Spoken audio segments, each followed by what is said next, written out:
Доброе утро, Якутия. На календаре 20 июля, четверг. И вместе с вами зовут меня Павел Танин. Вместе с вами встречаем наступивший день. Это «Утро Якутии» на телеканалах Якутия-24 и НВК «Саха». Сегодня по народному календарю запрещается грустить, впадать в уныние. И поэтому лучше сегодняшний день провести, конечно же, на позитиве, в хорошем настроении. Это поможет, конечно же, вам и энергии зарядиться в том числе.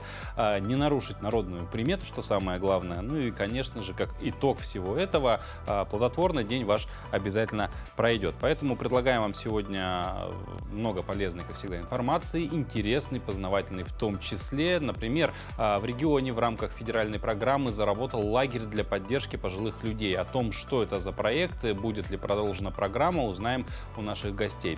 Как всегда, расскажем новости из мира научных открытий, культуры и прочего. Покажем наши рубрики «Моя профессия», «Пусть мама придет» и «Афиша».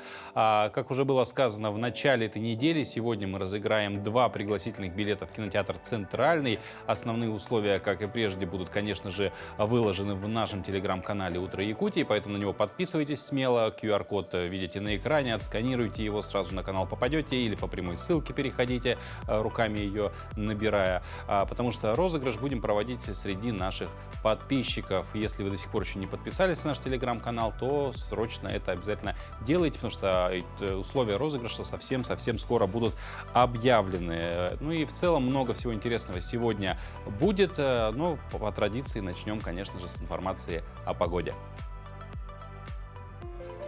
По данным Гидрометцентра, сегодня в центральных районах Якутии температура воздуха от 12 до 16 со знаком плюс. В заречной группе 14-19. В южных районах 8-10. В Вилюйской группе от 13 до 14. В Нижнеленских 14-15 со знаком плюс. В западных 12-16.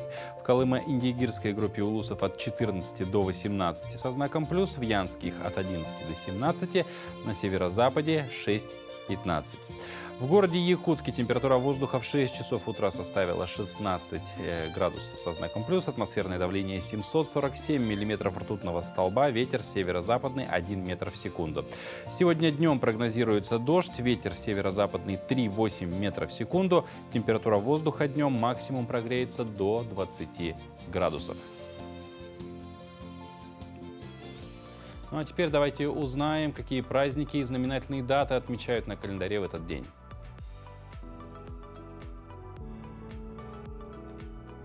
Сегодня отмечают Международный день Луны, Международный день шахмат, Международный день торта. По народному календарю День Авдотьи Сеногнойки. Сеногнойкой праздник назвали потому, что с этого дня начинаются частые и сильные дожди, которые мешают заготовке сена, приводят к его гниению. Сено, которое не успели собрать, может испортиться. Бытовала и примета, что если в этот день идет дождь, то он не закончится на протяжении следующих нескольких недель. Этот день в истории. 1810 год провозглашено создание независимого латиноамериканского государства Колумбия. 1877 год – начало истории мультипликации. 1882 год – состоялось испытание самолета Можайского. В 1917 году зарегистрирована торговая марка BMW. 1922 год – начало деятельности Балтийского морского пароходства. В 1924 году в Париже основана Международная шахматная федерация ФИДЕ, отмечается как Международный день шахмат. В 1941 году НКГБ и НКВД СССР объединены в единый наркомат внутренних дел. 1941 год, Великая Отечественная война, на кирпичах Брестской крепости была сделана последняя надпись «Умираю, но не сдаюсь. Прощай, Родина». В 1944 году неудачное покушение на Адольфа Гитлера. 1966 год. Подписано постановление правительства СССР о строительстве Волжского автомобильного завода. 1969 год. Аполлон-11 совершил первую в историю пилотируемую посадку на Луну. В 1976 году проведены первые исследования на поверхности Марса. В этот день родились 1940-й Давид Тухманов, советский и российский композитор, пианист и дирижер, народный артист России. 1941 год. Раиса Конюхова, советская и российская актриса театра и кино. В 1980 году Жизель Бюндхен, рекордсмен книги рекордов Гиннесса, топ-модель Бразилии, фотомодель. В 1982 году родился Борис Корчевников, российский тележурналист, телеведущий и актер. Именины сегодня отмечают Маргарита, Вячеслав, Анастасия, Герман, Евдокия, Никон, Сергей и Фома. Тем временем в Якутии продолжается оздоровительная кампания для детей. Дети отдыхают в лагерях, как правило, с круглосуточным пребыванием. И вот если есть книга Аркадия Гайдара «Тимур и его команда», то вот о лагере «Берег дружбы» можно тоже написать книгу про берег надежд, мечтаний, грез, встреч и в итоге дружбы. Как прошла первая летняя смена в детском лагере «Берег дружбы» в городском поселении Томот, расскажут наши коллеги.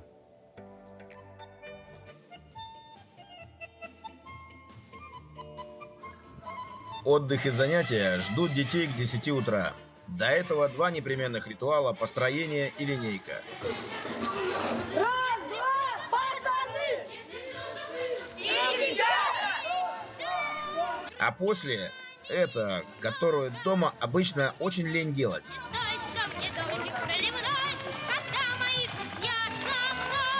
Здоровье в порядке, спасибо, зарядки. Сказал про два ритуала, нет, их три. Позавтракать же еще надо.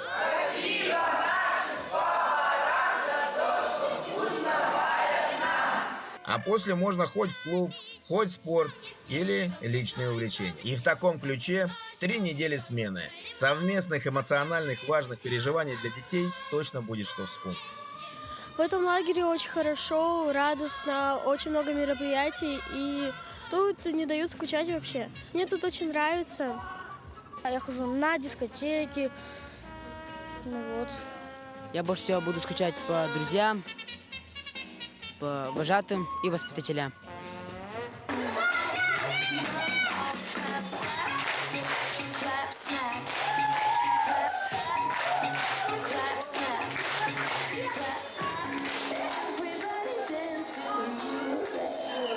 В этой смене почти 300 человек. Получается, что сотни семей доверили берегу дружбы самое дорогое – своих детей.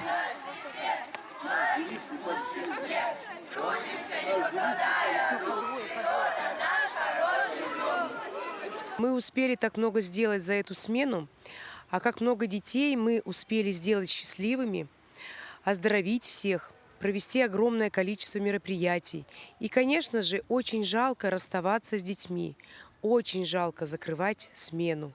Теплые слова и грамоты, дипломы, благодарственные письма, значки и медали самым активным.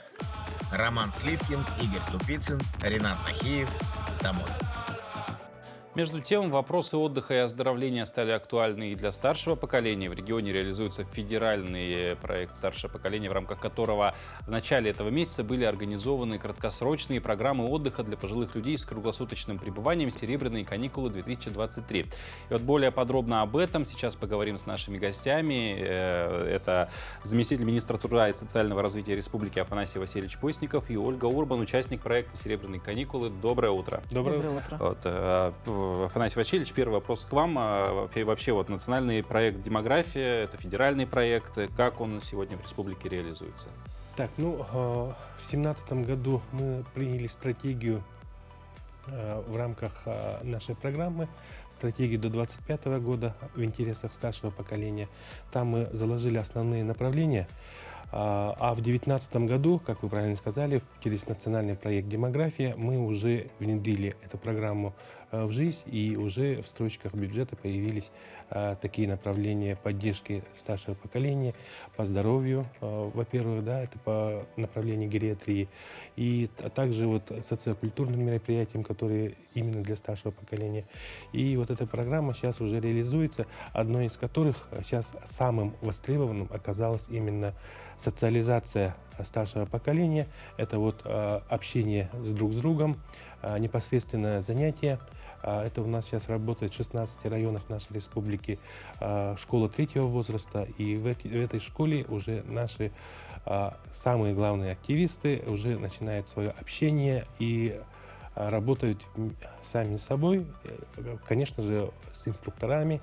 И это общение уже воплотилось. Вот наши серебряные каникулы. В прошлом году мы провели в Намском районе, в этом году мы провели в Чурапчинском районе. Ольга Афанасьевна, вопрос к вам, как к участнику лагеря, да? Будем называть его лагерь. Летний лагерь. Это лагерь. Да. Вот ваши впечатления? Так, впечатления замечательные. Хочу сказать, что все было шикарно организовано, все для пожилых людей, все предусмотрено. насыщенный распорядок дня. Я оздоровилась, я познакомилась с новыми людьми. И вообще время провела просто великолепно, как в отпуске побывала. А вот все-таки можно ли прям полноценно не то слово, но как бы различия есть ли сильные вот от детского лагеря? Вот? Ну, конечно, тут все предусмотрено для людей пожилого возраста.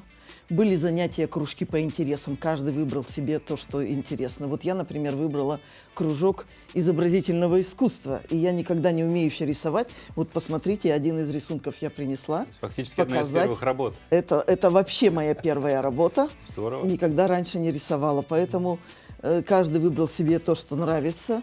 Я выбрала вот это.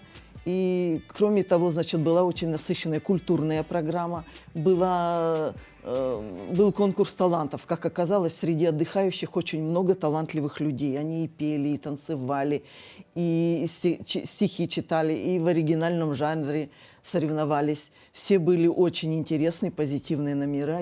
Всем была моя воля, дала бы первые места. Кроме того, была шикарная культурная программа, экскурсии. Особенно запомнился экскурсия в Черкесский музей полицильных. Там, кроме того, что мы очень познавательно, много чего нового узнали, но еще и шикарная природа отличная была. Я была вообще первый раз в Чорапче. Мне очень понравилась природа. Так, целый день практически мы там были, но никто не устал. 17 гектаров музея мы все обошли.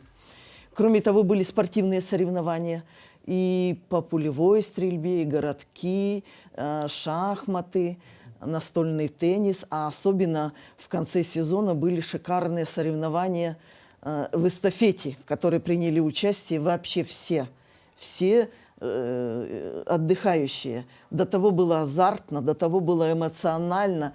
Все друг друга поддерживали, болели. Вот такая атмосфера была очень спортивная.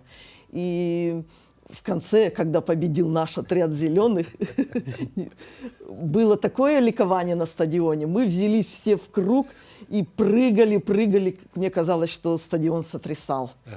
Вот. Но на самом деле, вот, по вашей энергетике, как будто реально настоящий детский лагерь. Как будто первый раз вообще в лагере побывали, в принципе. Но я думаю, это вообще такое, как пионерский лагерь было. Но сейчас короткая пауза. После нее мы узнаем, как вообще в этот проект попасть. Оставайтесь с нами, скоро мы вернемся.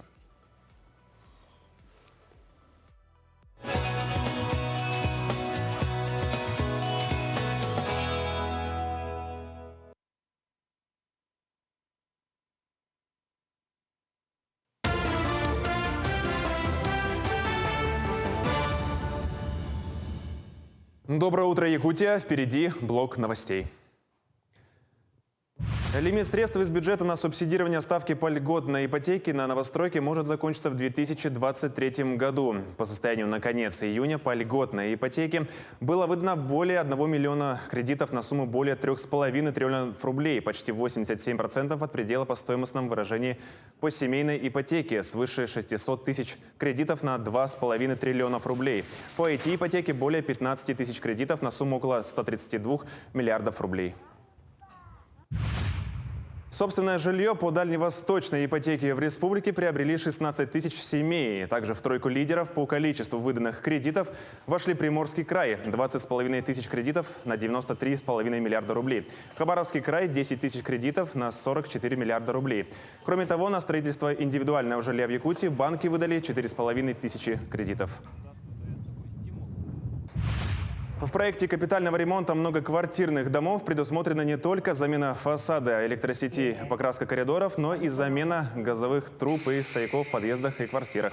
Такая работа в Якутске запланирована в 21 доме. Также подрядные организации заключили договоры в 4 многоквартирных домах Хангаласского района. Из общей работы по капремонту на сегодняшний день завершены работы в 10 домах. Материалы, все это закупают подрядчики. У нас на сегодняшний день действующих подрядчиков 2. Это Якутская газовая компания и Газбойлер.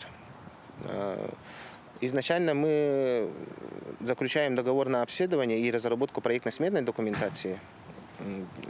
Там в смете заложены все материалы и работы. Замену газа мы делаем полностью в целом в доме, чтобы каждый собственник предоставил доступ.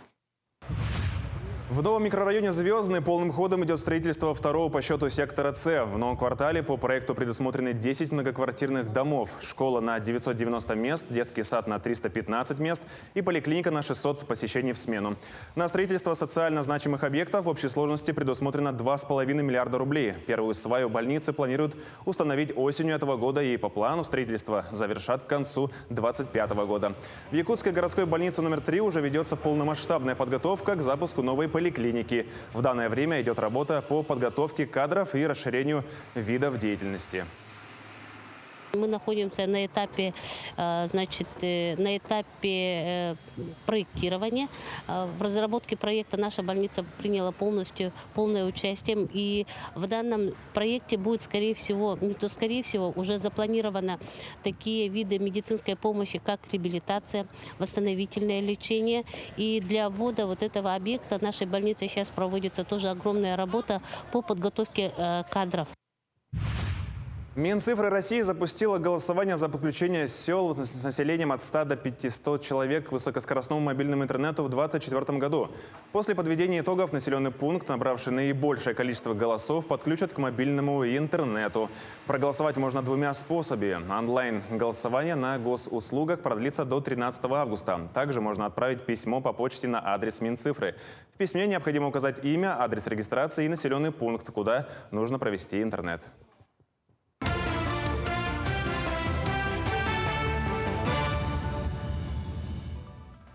Утро Якутии. Возвращаемся в эфир после короткой паузы. Перед тем, как мы на него ушли, начали разговаривать о замечательном таком проекте под названием «Серебряные каникулы». То есть, если прямо упростить, можно сказать, летний лагерь для пожилых людей, в котором невероятная энергия, они заряжаются, невероятные активности. Вообще, самый настоящий лагерь летний для отдыха. В гостях у нас замминистра труда и соцразвития Республики Афанасий Васильевич Постников и Ольга Урбан, участник непосредственно смены, которая прошла «Серебряных каникул».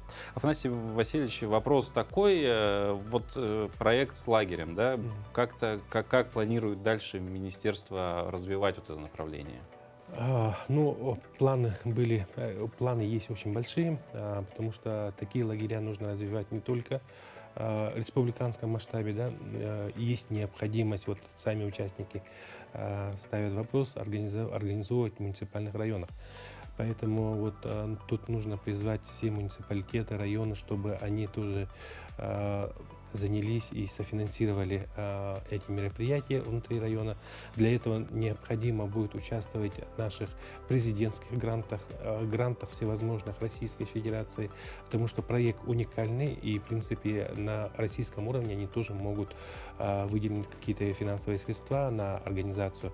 Интерес очень большой. Ко мне, например, обращались со Среднеколымского района, и они тоже готовы у себя организовать, тоже на базе летнего лагеря пионерского, да, и сейчас стоит вопрос финансирования. Со следующего года мы планируем организовать конкурсы для муниципалитетов, для того, чтобы они приняли участие и взяли хоть какое-то финансирование для того, чтобы на перевозку у нас республика большая, поэтому расстояния большие, поэтому перевозка, безопасность, медицинское сопровождение, это все нужно будет учитывать. Поэтому мы приглашаем наших глав районов, чтобы они поддержали свое старшее поколение активное и, конечно же, провели у себя такие мероприятия. Мы за кадром с вами разговаривали, говоря про уникальность проекта, уже есть и другие регионы, которые посматривают и говорят, надо сделать так же. Да, как раз в эти дни там, в Череповецком районе, на базе ЧИКФИС работал доктор наук, который непосредственно с Татарстана. И они говорят, что такие идеи нужно воплощать в жизнь. И поэтому идеи в Татарстане тоже, надеюсь, найдут какие-то отклики, и это будет уже всеобщее движение российского масштаба. Ольга Афанасьевна, послушали мы, что планы грандиозные по развитию, в том числе, идеи и в муниципалитетах развивать. Вы, как участник, наверное, было бы правильно спросить у вас по итогам, этой смены, в которой вы участвовали, какие, может быть, конструктивные есть пожелания, замечания, чтобы сделать работу этих лагерей еще лучше? Хотелось бы отметить, что все было организовано на высшем уровне. Мы отдохнули по полной программе, оздоровились, завели новые знакомства. И в день отъезда очень не хотелось уезжать. Поэтому хотелось бы вот такое пожелание, чтобы продолжительность лагеря увеличили. Сейчас она была неделю, а хотя бы до 10 дней. Ну и завершая нашу беседу, как вообще можно попасть в этот лагерь? Куда обращаться? Через какую-то инстанцию или напрямую в министерство слать письма? Ну, вообще на местах у нас в районах есть советы ветеранов, и советы ветеранов, они вот как консолидирующее направление в этом мероприятий, да, и можно обращаться туда, можно обращаться к главам муниципальных образований. Ну и, конечно же, мы будем с ними работать для того, чтобы провести эту программу в бюджет и потом уже дальше с ними работать по методологической помощи и по сопровождению. Афанасий Васильевич, Ольга Афанасьевна, спасибо большое за то, что пришли в нашу студию. Во-первых, проекту желаем развития, потому что, ну, опять же, вернемся к тому, что он уникальный, уже другие регионы на него посматривают.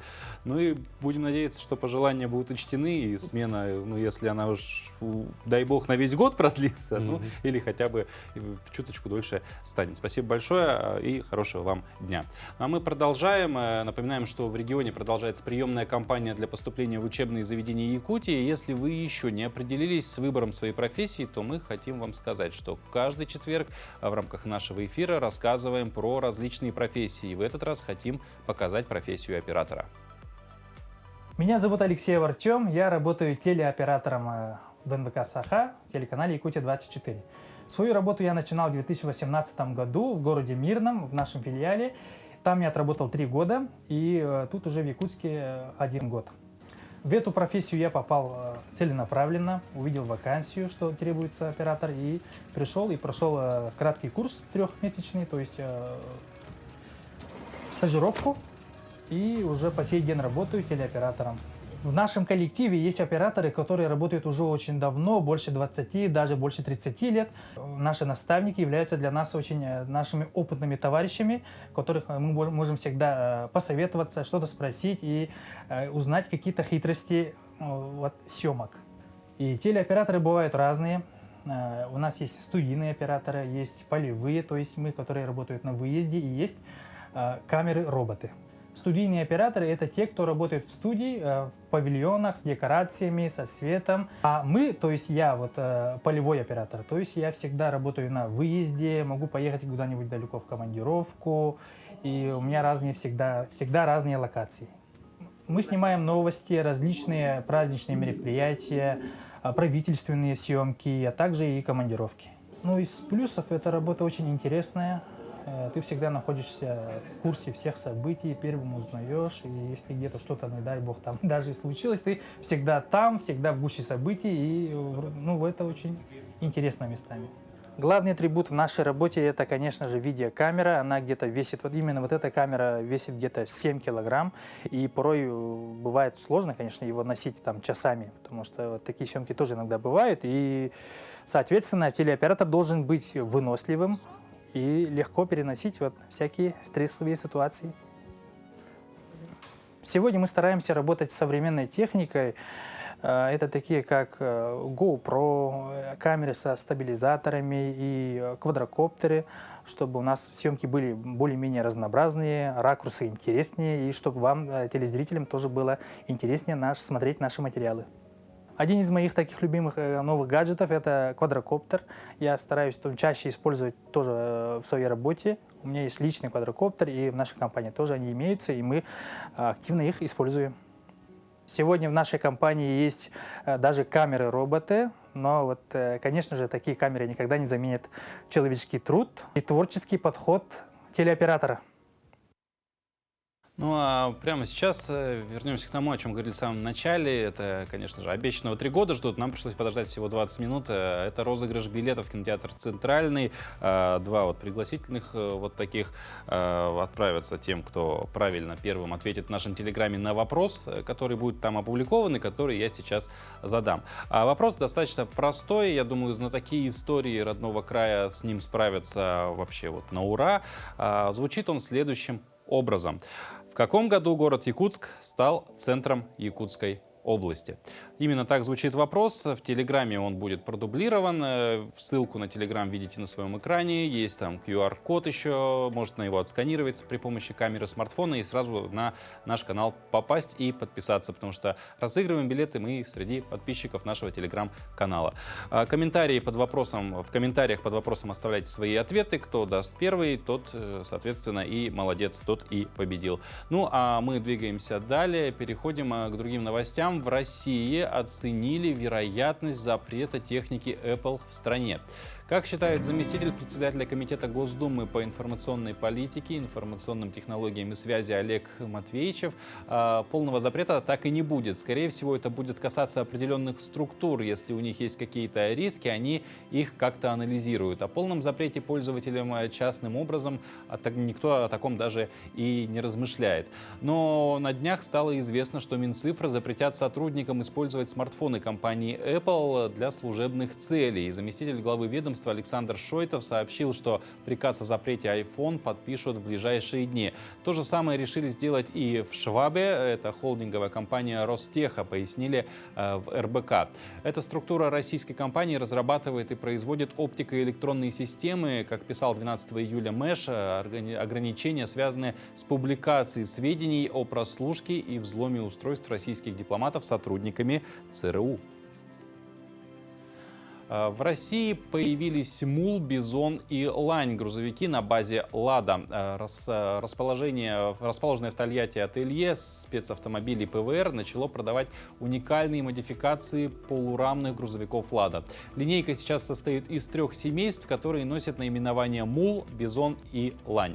Так, Мул представляет собой полурамную Ниву с однорядной кабиной и усиленным шасси.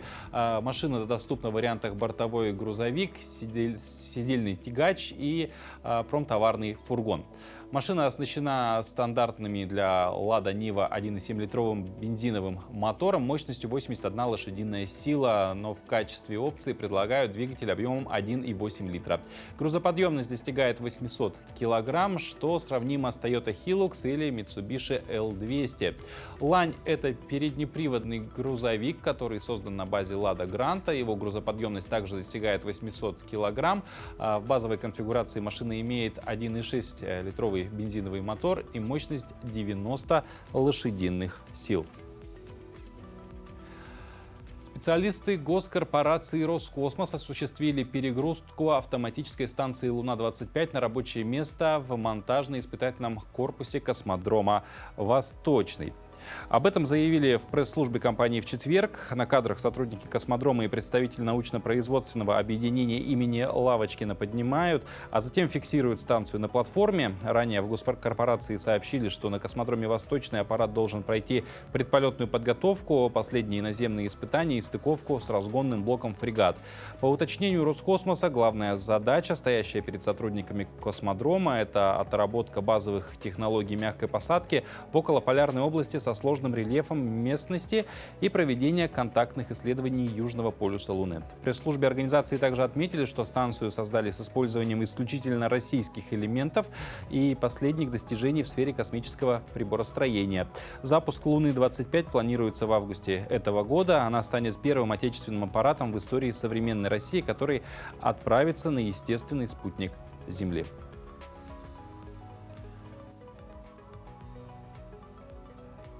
А мы продолжаем нашу постоянную рубрику «Пусть мама придет». И сегодня познакомим вас с 2 сестренками, 10-летней Владой и 8-летней Дианой.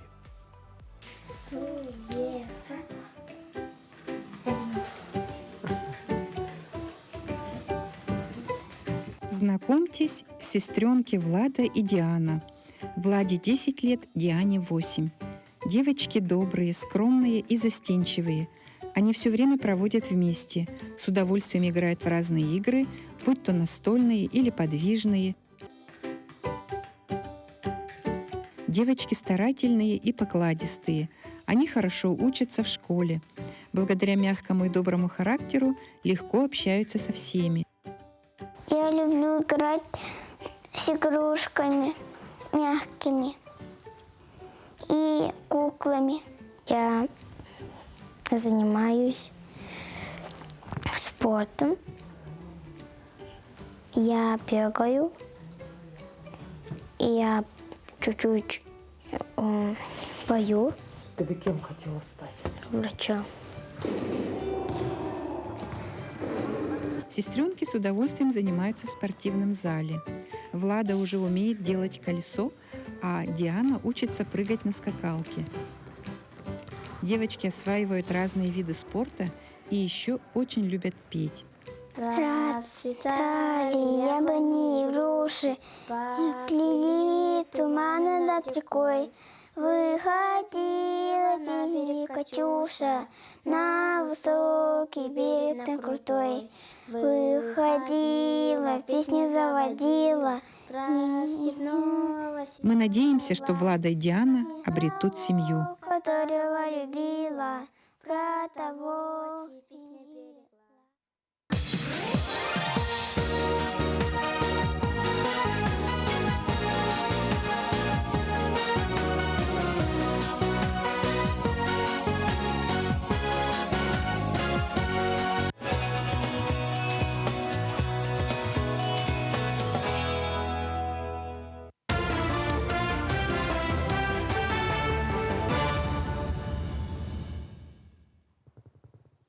К продолжению новостей. Эксперимент по заселению природного парка Ингелор проводят в Ямало-Ненецком автономном округе. Туда привезли 12 якутских степных бизонов. Об этом сообщил губернатор Ямала Дмитрий Артюхов. Животным нужно освоиться, поэтому первый месяц они проведут в специальном загоне под наблюдением сотрудников парка. Ямал много лет успешно работает над тем, чтобы сохранить и приумножить численность овцебыков. За это время популяция выросла в 8 раз, написал он. По словам Дмитрия Артюхова, к осени волонтеры подготовят новые эко-маршруты.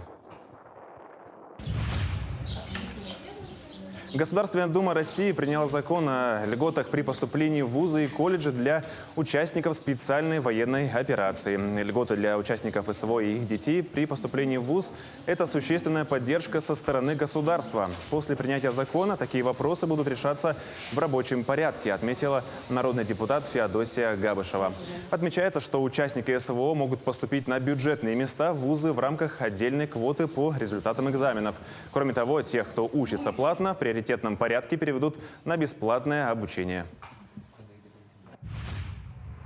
Для оперативного решения вопросов, поступающих от жителей республики, глава региона Айсен Николаев провел личный прием граждан. Одним из первых к главе республики обратился представитель волонтерской организации «Боевые шелкопряды Якутии» с вопросом о помощи о приобретении материалов для изготовления маскировочных сетей для военнослужащих из республики. Глава региона подчеркнул, что работа волонтеров очень важна, так как от этого напрямую зависит здоровье и безопасность бойцов, и поручено изыскать возможности для оказания материальной помощи.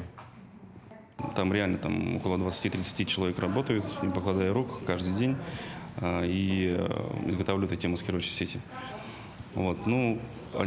Сейчас они пришли к нам в штаб общественной поддержки «Единой России», обратились и пообщались с нашим главой Айсеном Сергеевичем Николаевым,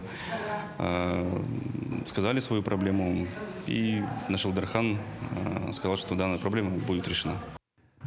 Подготовка к играм «Дети Азии» идет полным ходом. Продолжилось ознакомление представителей стран-участниц 8 спортивных игр со спортивной и социальной инфраструктурой Якутска. Вчера они посетили студенческий корпус номер 66 с СФФУ. Гостям провели экскурсию, в рамках которой показали комнаты, в которых будут проживать спортсмены. Также в конце ознакомились с картой студенческого городка. Показали местоположение других общежитий, столовой, спортивного зала и бассейна. Сообщили и то, что на время проведения игр на территории будет ограничено движение транспорта. Я уверен, что все будет хорошо. Ребята будут накормлены. Условия в общежитии будут тоже соответствующие. И самое главное, чтобы они приехали, выступили на соревнованиях и с хорошими впечатлениями вернулись домой. Ожидания самые замечательные, поэтому мы ожидаем, что привезем большую команду. Ребята выступят первый раз на таких играх. Надеемся завоевать медали. Президент Международного олимпийского комитета Томас Бах в ходе круглого стола со СМИ допустил, что решение по участию россиян и белорусов в Олимпиаде 2024 года в Париже будет принято на сессии МОК в октябре в Индии.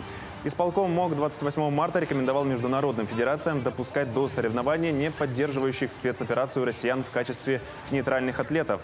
При этом организация предлагает отказывать в участии спортсменам, связанным с вооруженными силами и органами безопасности, а также сборным в командных дисциплинах.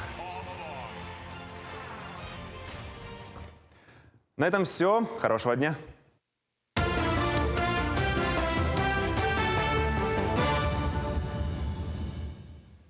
На сегодня, 20 июля, отмечается Международный день шахмат. Дата выбрана не случайно. Именно в эту дату в 1924 году в Париже в период проведения 8-х Олимпийских летних игр была основана Международная шахматная федерация. То есть в этом году ей исполняется 99 лет, в следующем году будет вековой юбилей. И, собственно, сегодня в связи с этим хотим поговорить о развитии шахмат в регионе на данное время. И в гостях у нас президент Республиканской федерации шахмат, генеральный директор целевого фонда будущих поколений Якутии Владимир Анатольевич Егоров. Владимир Анатольевич, доброе утро. Доброе утро. Вот. Ну, все наслышаны, наверное, о пользе шахмат. Это, в части того, что развивается и критическое мышление, вот это планирование, анализ, какое-то стратегическое мышление. На ваш взгляд, чем еще полезны шахматы для человека? Ну, я прежде всего хотел бы поздравить всех своих единомышленников с Международным днем шахмат. Ну и отмечу, что в шахматы играет практически 1 миллиард человек на земном шаре, и почти 200 организаций национальных объединены в ФИДе. Так? И вот, как вы сказали, 99 лет в этом году ФИДе, и также в этом году 99 лет исполнилось нашему старейшему шахматисту Якутии Науму Трифоновичу Слепцову, и он до сих пор активен и проводит различные матчи. Вот недавно был матч между ветеранами и молодежью. Поэтому я бы хотел сказать, что хотите долго жить, играйте в шахматы. Шахматы — это еще и долголетие. Долголетие, причем активное. Ага. Ну как вообще сегодня в республике у нас развиваются шахматы? То есть насколько они популярны сегодня, насколько, может быть, успешны с точки зрения профессионального уже спорта? Ну с точки зрения профессионального спорта, сейчас идет очередная волна развития, да, можно сказать, что 50-е годы у нас появились первые мастера спорта, да. А сейчас есть группа ребят, которые работают над этим званием, скажем, да. У нас идет международная гроссмейстерская школа, такая в смешанном формате. У нас было, в декабре была гроссмейстерская сессия в очном формате. Затем, наши ребята молодые занимаются онлайн. И плюс еще опять в мае была гроссмейстерская сессия. И дальше мы так будем продолжать. Ну а среди любителей шахмат, тех, кто увлекается как хобби, тоже, можно сказать, определенный такой бум. Сегодня на площади Ленина мы проводим такой праздник шахматный марафон. Любой желающий может подойти в любой момент времени с 10 до 6 и попробовать свои силы в этой игре. Блиц. Да, у нас такой укороченный контроль, в принципе, потому что хотелось бы, чтобы все желающие успели бы поиграть. Да.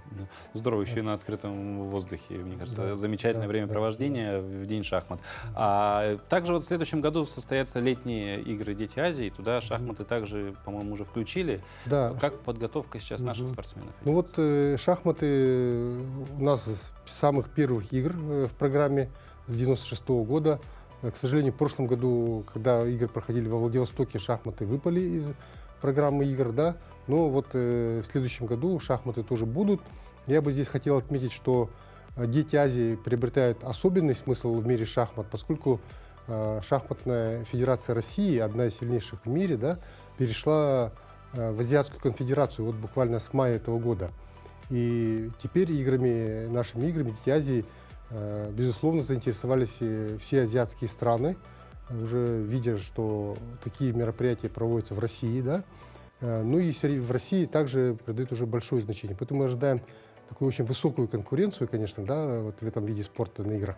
И усиленно готовимся, как я уже сказал, гроссмейстерская школа, в ней участвуют также и ребята, входящие, являющиеся кандидатами в сборную. Поэтому мы активно тренируемся, надеемся на их успехи. Да. Вы тоже любитель шахмат, в этом сомнений нет. Вопрос такой, ваша семья, дети, внуки увлекаются, привили ли вы им эту любовь, может быть, сами они к ней пришли, или как-то к шахматам они так не играли? В общем, я действительно любитель шахмат, да, поскольку, наверное, мне было лет 5, когда мне научили играть. Я на своем уровне играл, любил очень играть, да. И помню, что во времена Советского Союза, можно сказать, каждый школьник умел практически, да, у нас в школе все время эти шахматные баталии шли и так далее. Но как видом спорта как-то не довелось так заниматься. Поэтому вот когда у меня уже дети стали подрастать, вот старшая дочь, она начала заниматься, вот, и мы попали к хорошему тренеру, и так получилось, что она как-то во время своих школьных каникул в Санкт-Петербурге, значит, да, даже не школьных, до школы, это каникулы были у мамы, да, когда она была в аспирантуре, там получилось так, что она стала чемпионкой Санкт-Петербурга среди девочек до 9 лет. Ну и это вот сподвигло нас дальше заниматься шахматами. Ну и вот дети имели разные успехи. Вот младшая, кстати говоря, вот, старшая, точнее, вот по детям Азии, она в 96-м году как раз первое место заняла, вот, в 9-летнем возрасте, получается, да. Вот, средняя дочка она у меня была чемпионка Дальнего Востока среди девочек до 12 лет. Ну, а младшая дважды становилась чемпионкой мира среди школьников. И все вот ну, просто с вашей школьной любви к шахматам, по сути, началось. Да, Спасибо да. большое за беседу. К сожалению, про шахматы говорить еще можно долго-долго, эфирного времени нам не хватит. Я поздравляю вас все-таки с праздником, с Днем шахмат, всех шахматистов тоже. Ну, а мы продолжаем дальше. Якутский хамус теперь звучит и в старинном русском городе Нижний Новгород. Там его продвигает местный житель Сергей Дубовников, парню 18 лет. На хамусе играет 4-й год. Он настолько проникся культурой нашей республики, что даже сшил себе национальный якутский костюм. С хамусистом встретилась Айсена Бурнашова.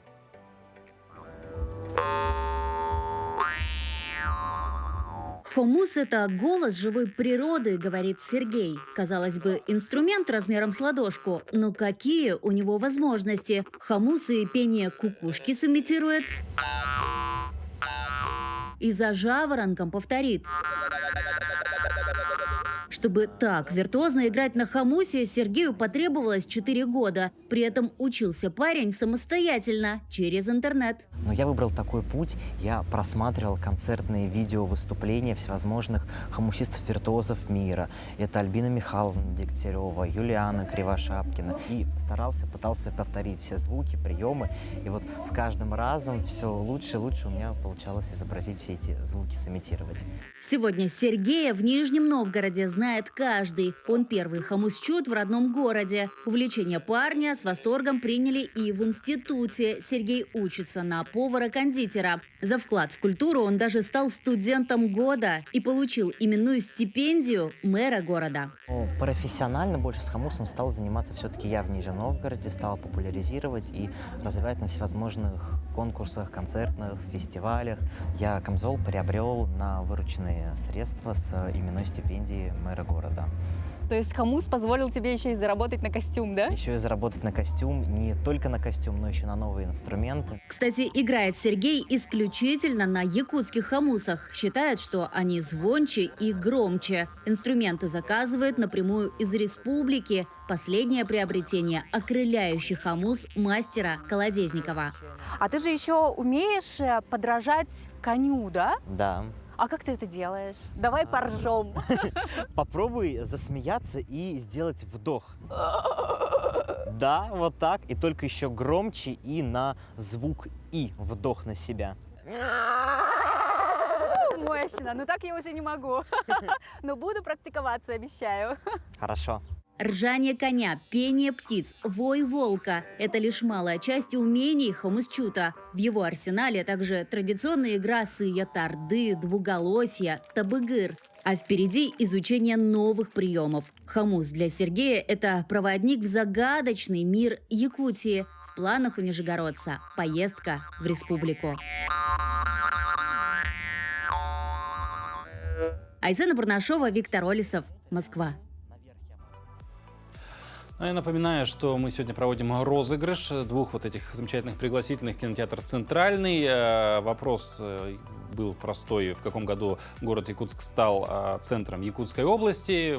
На вопрос нужно отвечать в нашем телеграм-канале. И самое главное, что нужно быть на него подписанным, потому что это тоже наши редакторы проверяют обязательно. Поэтому в телеграме подпишитесь на канал, QR-код видите, ссылку видите. В поисковике можете просто написать «Утро Якутии» и увидите наш канал. Подписывайтесь, оставляйте правильный ответ на вопрос, который только что был озвучен и который в телеграме продублирован. И если вы будете первым, то вот эти два пригласительных обязательно будут ваши в кинотеатр «Центральный». И вот, к слову, про кинотеатры, как раз у нас традиционно четверг мы рассказываем о киноновинках, которые уже в эти выходные можно будет посмотреть. Поэтому вот эти два билета, афиша, прямо сегодня все сошлось. Давайте узнаем, что в кино идет.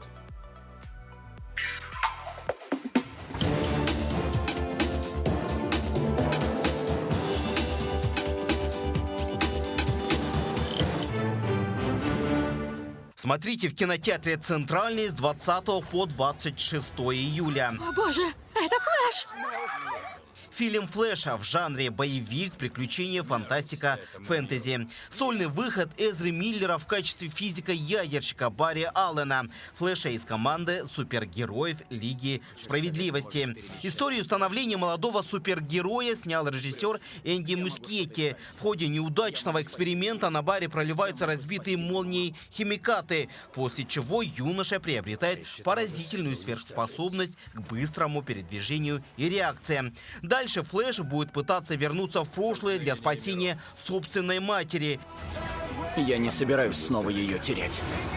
Но в итоге это приведет к открытию дверей в альтернативную вселенную. Напомним, самый быстрый человек во вселенной Флэш был придуман автором Гарнером Фоксом и художником Гарри Лэмпертом еще в 1940 году и стал одним из ключевых героев компании DC, неоднократно влиявшим на судьбу вымышленного мира с помощью перемещений во времени.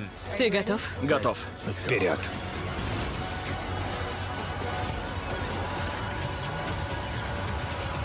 Флэш. Я представляю вам Жанну Вабернье. Ангела. Также на этой неделе стартует показ фильма «Жанна Дюбари», историческая драма с Джонни Деппом, впервые за 3 года появившимся в кино. Главная героиня – историческая личность Жанна Вабернье, молодая простолюдинка, которая при помощи ума и шарма рвется вверх по ступеням социальной лестницы, надеясь на удовольствие и власть. Жанну Дюбари сыграла французская актриса Май Вен, бывшая супруга Люка Бессона, с которым она работала над картинами «Леон» и «Пятый элемент». В этот раз Май Вен, кроме главной роли, стала и режиссером фильма, и автором сценария. По ее словам, в сюжете она позволила себе некоторые вольности ради художественного эффекта, хотя и не стала так осовременивать историю, как, например, София Коппола в «Марии Антуанетте». Короля Людовика сыграл Джонни Депп. Артист не снимался 3 года из-за судебных разбирательств с бывшей супругой Эмбер Хёрд. Он впервые поучаствовал в съемках французского фильма. Май Вен осталась от его способностей в восторге, а после премьеры на Каннском кинофестивале в мае этого года Депп снискал 7-минутную овацию от зрителей. Жанна Дюбари. Внимание!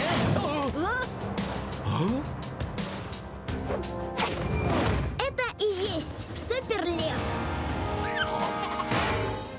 С сегодняшнего дня в российский прокат выходит мультфильм «Просто супер». Режиссером выступил Расмус Андрей Сиверстен, один из ведущих мировых аниматоров, чьи работы не раз удостаивались внимания престижных международных индустриальных фестивалей. Производством занималась крупнейшая скандинавская студия Q-Viston Animation совместно с создателями таких мировых анимационных хитов, как «Тайна Коко», «Гадкий я» и «Миньоны». В сюжете мультфильма показывается история 11-летней Хедвиг, которая мечтает быть похожей на своего знаменитого папу-супергероя, быть храброй и совершать отчаянные поступки. Но в реальной жизни это всего лишь нескладная и неуклюжая девчонка, над которой посмеиваются соседи и одноклассники. Да и не только они. Похоже, даже сам отец не верит в ее способности. «Тебе не стать супергероем, Хедвиг», — говорит он. Своим преемником он хочет сделать Андриана, ловкого и спортивного племянника. Но девочка не оставляет надежд приблизиться к своей мечте и продолжает идти к ней, заручившись поддержкой эксцентричной бабушки. Однажды в тайне от отца она примеряет волшебный костюм. Оказывается, он обладает суперсилой, справиться с которой не так-то просто. Просто супер. Мы доставляем то, что не могут доставить обычные курьерские службы. Также на этой неделе состоится премьера корейского фильма «Малышка на драйве». В сюжете фильма рассказывается про девушку-курьера по имени Инха, которая может выполнить любое задание. Девушке не важны моральные и юридические аспекты работы, требуются лишь деньги. На очередном вызове все идет не по плану, и вместо клиента героиня остается нянчиться с его сыном. Инха должна разобраться, что делать с необычным грузом и как скрыться от преследователей.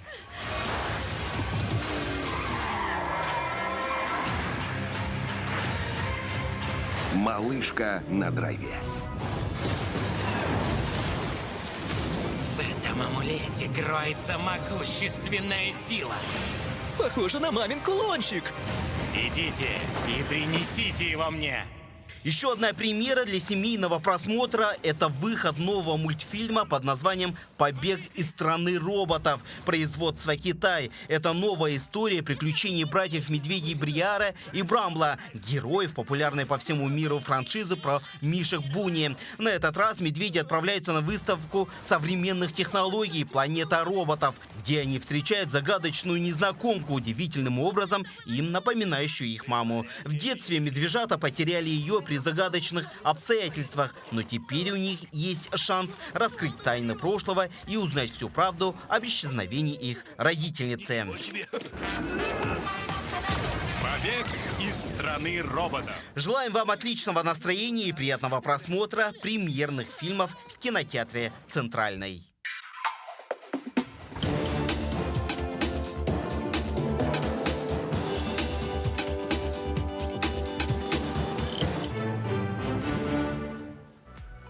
Ну что ж, пришло время подвести итоги нашего розыгрыша. Напоминаю, разыгрывали сегодня 2 вот этих билета в кинотеатр «Центральный». Вопрос был, в каком году город Якутск стал центром Якутской области. Именно области, это важно. Ответы нужно было давать в Телеграме. И обязательно нужно быть подписчиком нашего канала в Телеграме. И тут поэтому этот момент обязательно проверяется. Был дан, конечно, ответ, один человек его дал самым первым, но, к сожалению, подписчиком он не является, поэтому победа достается Ульяне. Ну, во всяком случае, так наименована она в Телеграме. Ульяна дала правильный ответ. Это 1805 год. Ульяна с вами свяжутся, расскажут, как забрать билеты. Я вам желаю всем хорошего дня. До встречи завтра.